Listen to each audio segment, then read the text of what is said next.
என்னாச்சுடா? எல்லாத்தையும் மனசுல வச்சுட்டு பூட்டிடலாம்னு நினைக்கிறியா? ஏன் எதுவுமே பேச மாட்டேங்கிற? டேய், உன் வாயில என்ன கொழுக்கட்டையா இருக்கு? ஏன் எதுவும் பேச மாட்டேங்கிற? இப்ப எனக்கு ஒரு டீ வேணும். வாங்கி கொடுக்க முடியுமா முடியாதா?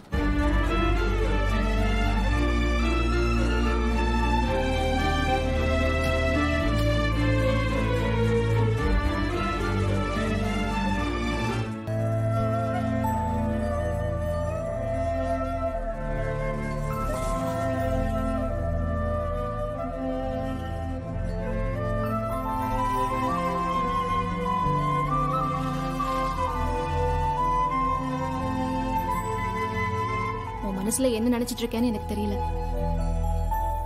ரத்னா வந்து தனியா போறேன்னு சொன்னான். அவளுக்கு நீ பதில் சொல்லல, ஓகே. ஆனா அறிவு கேட்டப்போ அப்ப கூட நீ ஒண்ணுமே பேசலையே. அறிவு நம்ம வீட்டு மாப்பிள்ள தானே, அவருக்கு நீ பதிலாவது சொல்லிருக்க வேண்டியதானே? என்னல சொல்லு. ரத்னா வாழ்க்கையில அனுபவிச்சிருக்கிறது அம்புட்டுல. சாவு வரைக்கும் போய் பார்த்துருந்தா அந்த வெங்கடேச பயல்னால. அதெல்லாம் அவ்வளவு சீக்கிரம் மறக்க முடியுமா என்ன? டேய், அதெல்லாம் நம்ம கடந்து வந்துட்டோம்டா. இன்னும் அதே நினைச்சிட்டு இருக்கலாமா? இல்லை, ஒரு அனுபவத்துல இருந்து நாம தான் சுதாரிச்சுக்கினேன், பாடம் கத்துக்கிட்டேன்.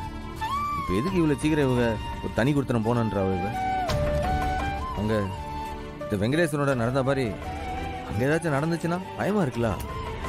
டேய், அறிவு நல்லவர்னு உனக்கு தெரியாதா? ஏன் இப்படிலாம் யோசிக்கிற?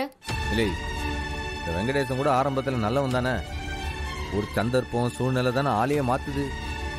பாருல, ரத்னா விஷயத்துல என்னால ஆரையும் நம்ப முடியாது. சண்முகம், இதெல்லாம் ரொம்ப தப்பு. அதுக்காக வாழ்நாள் முழுக்க மனுஷங்களை நம்பாம இருப்பியா? இல்ல ஏதாவது கஷ்டம் வந்தா ரத்னாவால சமாளிக்க முடியாதுன்னு நினைக்கிறியா?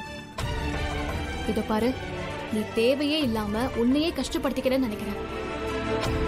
ரத்னா பட்ட வலி அம்புட்டுல. ஒரு வருஷம் நம்ம கூட இருக்கட்டும்ல, வரவு இதை பத்தி யோசிப்பான். இல்லை, அவ போயிட்டாள்டா. நான் பட்டு அவளை பிரிஞ்சு எப்படி தனியா இருப்பேன்? என் மனசு கேட்குமா? அவளுக்கு என்ன ஆச்சோ ஏதாச்சுன்னு தவிச்சு போயில கிடப்பேன். சீரியஸாவா சொல்ற? இல்லை, ஆண்டவ மேல சத்தியமா சொல்லுவேன். இல்லை, ரத்னாக்கு என்னையும் நம்ம குடும்பத்தையும் விட்டா எதுவுமே தெரியாதுல்ல. பாவம்ல அவ. பேருக்கு தான் படிச்சவ, பள்ளிக்கூடத்துக்கு பிரின்சிபால் எல்லாம். ஆனா உள்ளுக்குள்ள பஞ்சு மாதிரி இல்ல அவ. இதோ பாரு, ஒரு வருஷம் நம்ம கூட இருக்கட்டும். என் கண்ணார அவனை நான் பார்த்துக்கிட்டேன்.